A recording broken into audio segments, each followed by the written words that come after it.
আসসালামু আলাইকুম deer guys, কেমন আছেন? আশা করি ভালো আছেন। তো ঠিক আছে, দেরি না করে মূল কাজে চলে যাই। যাওয়ার আগে ভিডিও টাইটেলটা বলে দিই যে আমরা যখন ফাইন্যান্সে মোবাইলটা কিনে ফেলি তখন কি হয়, আমরা 2-4টি সেটিংস চালু করতে পারি না যতদিন না পর্যন্ত আমাদের ইনস্টলমেন্টটা শেষ হয়েছে। যতদিন না পর্যন্ত আমরা ইনস্টলমেন্ট থাকবে ততদিন আমরা এই সেটিংসটা চালু করতে পারবো না।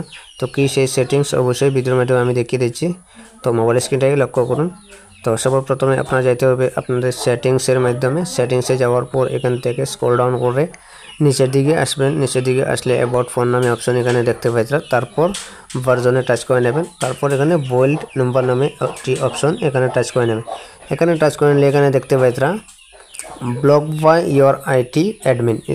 এটার মানে মূল উদ্দেশ্য হয়েছে গিয়া যতদিন আপনার ইনস্টলমেন্ট চালু থাকবে, আমি আগেও বলে দিচ্ছি আবারও বলছি, যতদিন না পর্যন্ত এটা চালু ইনস্টলমেন্টটা আপনার থাকবে ততদিন কিন্তু আপনারা এই সেটিংসে প্রবেশ করতে পারবেন না।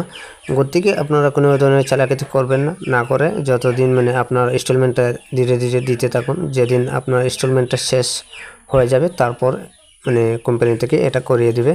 তো আশা করি ভাই এখন ভিডিওটা ভালো লাগছে। ভিডিওটা যদি দেখে একটু উপকার হয়ে থাকে তো ছোটো ভাইয়ের পেজটা ফলো দিয়ে রাখবা। এরকম ভালো ভালো ভিডিও অবশ্যই আপনাদের সাথে শেয়ার করবো ইনশাআল্লাহ। তো আজকের মতো চললাম, দেখা হবে নতুন কোনো ভিডিওর মাধ্যমে। আল্লাহ হাফেজ।